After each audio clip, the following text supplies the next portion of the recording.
So yes, the eternal recurrence and the idea that everything recurs, and that despite the recurrence of things, you would say at death, well then once more. Despite the suffering, I would go through life all over again. So, we've covered the higher man, and the higher man, we've talked a bit about the herd morality, nihilism, Übermensch, the need to affirm life, and that what's good is what affirms life, what's evil is what affirms nihilism. So now the herd, the masses, the last man and the slave. So the herd is going to be the opposite, as I was saying before, of the higher man. The herd, first off, it's a group of people. Essentially think of just mass society. And then the higher person, of course, is the person who separates himself from that. Now the herd is going to be divided up into these two essential categories. You've got the last man and the slave. Now the last man is going to be the complete opposite of the higher man, the complete opposite of the Übermensch. It's the mediocre person. So the last man, the last person is the mediocre person that strives for comfort and contentment. It's the mediocre person who strives for comfort and contentment. Say it again. They strive for comfort and contentment. And so remember, when you're content, when you're comfortable, you can't grow because you're stagnant. So we can see some of that today. We see quite a bit of it today, actually. Comfort. Yeah, comfort and contentment. We just want to be comfortable. We just want to be content. If you start to get a little bit of a headache, what do? Take a pill. Take a pill for it. Take some aspirin. Take something for it. You have a bit of a knee injury. What should you do? Oh, take a pill for it. Yeah, walk. Yeah, do something to eliminate the pain. Now, again, it doesn't necessarily mean that we should, go and smash our knees so that we can suffer. But the idea is that today you'll notice that we almost feel like we have a right to be comfortable with things. Think about like today, people walk around, oh my God, it's raining outside. It's water. Hopefully you feel it every night or every morning when you take a shower or whatever. But it's like, oh, it's so cold. Are you really freezing, or are you just like a little bit below the comfort level? We have this tendency to constantly complain about things. So that would be a symptom of the last man, the one who demands comfort and contentment all the time. Now here's the problem. That person becomes lazy. And by lazy, I don't just mean they don't do any work, which is true, but most importantly, become blind to the higher values of life. They become blind to the higher values of life. And it's the very higher values of life that make creativity possible. Where is it that creativity comes from? Suffering, we've talked about. In order for the artist to appear, great suffering has to be present.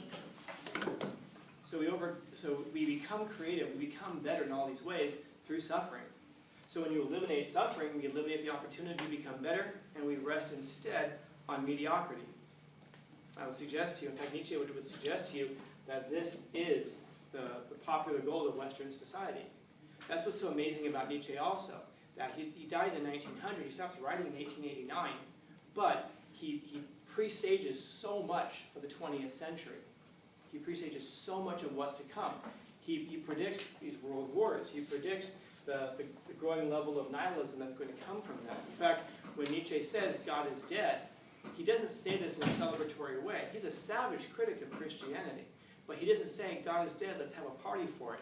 He recognizes that the death of God brings with it a vacuum in Western society because so much of our culture is based off of Judeo-Christian values and Judeo-Christian history. And again, whether you believe in the religions or not is immaterial. Our culture and our lives are based on these things. So when you now take the fundamental structure of our existence, you pull it out, and then you leave nothing there, and then you say, all right, go to life, go for it. What do you end up with? Well, you end up with what you have today. Exploding suicide rates, massive levels of people who are addicted to opioids. You got massive numbers of people who are suffering from anxieties and depressions and all of these things. Why? Nietzsche would say it's because you pulled out all the meaning and structure of life. He doesn't say God is dead in a wonderful way. He's not like, good, now we can get along with science. Because what has science produced? Well, science produces the atom bomb. The lack of values is what produced the use of the atom bomb. Science creates things. Morality is what tells us what we should and shouldn't do. Should you use this weapon or not? We have it. Should you use it? And so when you sit there and say, well, science will answer everything, man, name one thing science has ever gotten us through, I mean morally. If an asteroid's showing up and going to smash the Earth, I'll be very glad that we have science.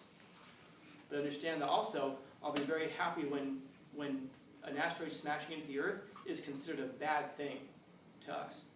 Have you guys seen those bumper stickers or even those memes where it's, it has like, for 2020, not for the presidential election, it says things like, asteroid. The idea is that, we're hoping that something's going to destroy us. We have to celebrate like, oh, we found out this asteroid might smash into the Earth. Here's hoping. We cross our fingers. Yeah, hopefully science can give us an opportunity to deflect an asteroid if it is headed for us. But hopefully morality is going to give us something so we have a desire to do that, beyond just self-preservation. Because we're finding that self-preservation is not as powerful as we once thought that it was. You think about, even today, it's a popular meme. Oh, I wish I was dead. I wish I wasn't existing. Why? Well, there's no meaning. Of course you think that. And so the evidence to Nietzsche that nihilism is not just creeping over Western society, but that it's actually blanketing us. And so it's no wonder that we prefer our dogs to people, that we hate humans, and we have all these jokes about it. Because jokes are essentially what? Well, it's humor. And humor, as we know, is? Chaos. Yeah, chaos remembered in moments of tranquility. And so when we're joking about things, it does absolutely reflect it. And so lastly, we have this idea of the slave. The slave is kind of I guess you could say, the polar opposite of the Übermensch. So just like the higher man and the herd, or the higher man and the last man are opposites, the extreme opposites, you have the Übermensch, the Superman, and then you've got the slave. And the slave is somebody who is characterized as being, and don't miss this, full of resentment. The slave is the member of the herd who's characterized as being full of resentment. It's a festering hatred of life, or it's a festering hatred of life that's generated by a lack of power, we can say. And you come across these people today, people who want to absolutely just tear down society. Why? Because they can't compete in it. These are people who have no sense of humor, for example. You can't say that. Why not? We have to mask it in some way. What kind of way can I mask it so that I look like I'm a hero, even though I'm not, even though I'm a coward? I'm standing up for other people. Why? Oh, because we all need each other. The mass, the herd. I have to stand up for others because others are too weak to stand up for themselves. If you ever find me coming over and stepping in for you and speaking for you and deciding for you, understand that that says a lot about what I think about you. You need my help. You need me to stand in and stand up for you. You need all because you are weak and powerless. So therefore, you need me. And just so you all know, good person, right here. But where does that come from? Well, it comes from this festering hatred of life that's generated by a lack of power in the face of external reality. In other words, it's this idea that everything that's out there is so scary and damaging, that's why we have to stick together. And that's why you got some people who stand aside and go, I don't need you guys. We get a lot more done together. Oh, you do. Just like group work, right? What grade does the A student get in group work? Well, the same grade as the F student. Because the F student who sits there and doesn't do anything, well, I guess the A student has a choice. Do I maintain my grade because I actually care about my grade, and then therefore drag this group along with me and earn the A so that everybody gets an A? And then if that's the case, it's easy for the F student and even the C student to say, see? Look how much we all got done together. Well, yeah, riding on the coattail of the A student. But you didn't get anything done yourself except learn how to become dependent on others. And then, of course, if you say that, man, you're selfish. You're selfish. You aren't looking out for other people. Well, why do I have to? Should I be looking out for myself? And shouldn't you be looking out for yourself as well? That doesn't mean that we go about life backstabbing each other. Because that's also can be bad in terms of life affirmation. But instead, shouldn't I maximize myself, you maximize yourself, and then therefore we all maximize each other? No, we need to bring some people down, lift other people up, stabilize others. Man, I can't even comb my hair most mornings. And yet I think if I were to approach the world from the perspective that I can therefore reorganize the political and socioeconomic structures of the world, and somehow I'm the expert in that, that's a hell of a thing to say. But the only way that you make that statement is if you actually just hate the way that things are. I lack power, because if you really were that person, well, you'd already be achieving. In other words, if you were really good at reorganizing the socio-political economic structures of the world, you'd already be dominating. But you're not. And instead, you're trying to reorganize all that to fit you, or to fit this image of what you think people need, because, again, you think that you need to stand up for people. It's resentment. It's resentment towards the systems of the world. And resentment leads to envy. And, of course, when the masses are envious, where do the masses point their envy? To the higher. To the higher man, to the higher person. Hate the rich. You know, we're only where we are because you bastards are rich. You know? So, of course, what ends up happening? Well, then the slaves decide to do what? Well, take revenge. Because remember, we suck. Why? It's not because it's not because we haven't maximized ourselves. It's not because we haven't sought solitude. It's not because we don't understand the need to overcome suffering. Instead, it's because they're bad. So therefore, we have to take vengeance on them. So the slave becomes envious. The slave develops resentment. Resentment becomes envy. Envy becomes this taking vengeance on the higher man by banding together and then trying to bring down the higher person. Not to raise themselves up, but to drag people down. You know? And so then we have to give it a new word like equity or something like that. You know, we drag them down, not lift them up. So Nietzsche is going to point out that this inverts the natural values of life. That your natural value, your natural tendency as a person is to strive, to overcome suffering. But when we reject that, we become nihilistic. We become nihilistic because we're part of the herd. We then become this person, and then we become the archetype of the last man becomes the slave. And then we take to the streets and we make placards and we chant for things that we don't really understand. You know? So what ends up happening is the slaves can then masquerade as good. You know, I'm protecting you because, again, good person right here. Good person right here. But now think about what that means. What does the future of humanity look like if it's run by these folks? You know, it's not good, man.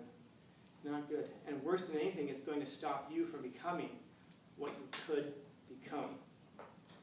You know? Again, for Nietzsche, philosophy is meaningful because it's practical, it's useful. It helps you to maximize what you could be. There's almost nothing more damaging than to the end of your life, look back and say, man, I could have been fill in the blank. And again, some of you suffer from that right now in terms of just our parents and the unlived lives of our parents. You know, your parents maybe could have been, you know, a boxing champion, so they want you to do that. Or your parents could have gone to college, but they didn't because they had us, so then they force us in that direction. And again, the parents think it's good.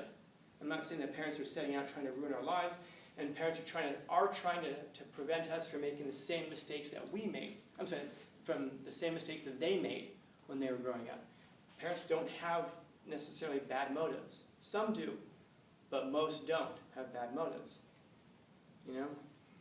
I mean, that's the thing. Why? Well, because there's an unlived life of parents. There's an unlived potential that our parents had. You know, Nietzsche would say that you can avoid that by maximizing yourself. Become the higher person. Set yourself apart. Avoid nihilism. When there's an opportunity, become the Ubermensch. Become that person that rises above in moments, flashes of greatness. How to do that? Well, you have to affirm life. Understand that life has meaning and purpose. Love your fate. Embrace it. Overcome it. You know? Avoid the masses, because this is the enemy of greatness. Because they become this person seeking comfort, which is the complete opposite of how you grow. And then ultimately they become this person. Why? Because they haven't grown. Because they embrace nihilism. They reject growth. And then they become this person. And then they're going to hate you for becoming great and better. And they're going to blame other things for their failures. Yes? But wouldn't there be weakness in becoming the higher man? In what sense? The herd morality would betray the higher man, trying to bring them down as well. Oh yeah, the herd will come after you. But understand that the herd is just it's a cloud of gnats. Why is it that they have to come at you in mass? Because they're weak. You know, can they take you down? To an extent. You know, But for the most part, not really. Because as soon as you lash back out the masses, what do the masses do? Well, they disperse. You know? They disperse. Years ago, I was in downtown LA. There was, well, long story short, back in 2000, so gosh, 20 years ago, there were these. I was involved in a riot down there. We went to the Democratic National Convention. It was at the Staples Center, and essentially a bunch of people went down there to riot, and the police were down there to fight against the rioters. Everyone knew why we were there. You know, there's no question about it. We were just waiting for sundown, and so were the cops.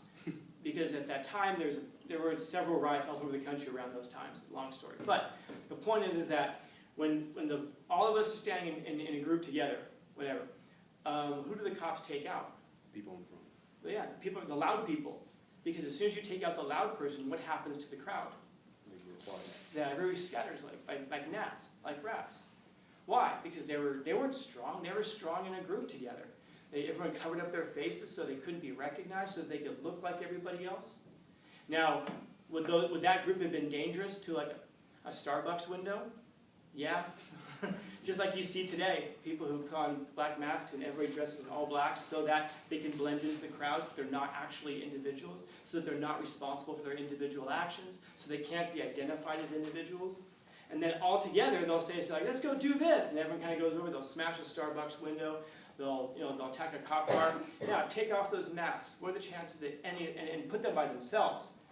What are the chances that any of them would ever do any of that? 0. But there are people who will. So do you make yourself a target for the masses by being the higher person? Yes, you will. But take comfort, man. They'll come after you. They'll dox you. You know, if you're in a class and you're espousing a point of view that's unpopular, the teacher may turn on you, the class may turn on you, but understand why they're doing it in mass. Because their arguments and their ideas don't have the strength to stand on their own. That's why they have to group up together. So what do? You defeat them. You already know they're not strong. If they were strong, they'd be standing by themselves. The whole idea of like, we're stronger together. Yeah, weak people are stronger together. No doubt about that. Others? Yes? What does the slave say then? I'm helping you, so... Oh yeah, the slave is the person who comes along and is like, oh yeah, I'm a good person. I need to protect you. I need to protect you. And they're full of resentment and envy, and then they lash out, and then they mask it behind this mask of compassion. I'm doing it for you. I'm doing it for you. Compassion is the word that we're using. And of course, if you disagree, notice oftentimes that people won't challenge your arguments. They'll just call you names. Well, you're not compassionate. You're so mean-spirited. Oh my gosh, you're fill in the ism blank. You'll be called lots of names. And the tool that they use, by the way, that the masses use, is social ostracization. Well, you can't be part of us now. I already wasn't. I was already separated from you. Well, now you can't be part of us. Okay. Cool. Yeah, cool. So they'll dox you. They'll try to, interrupt your job. They'll make it so that you can't have a job. They'll make up stuff about you online. They'll spread rumors about you. That's all they have.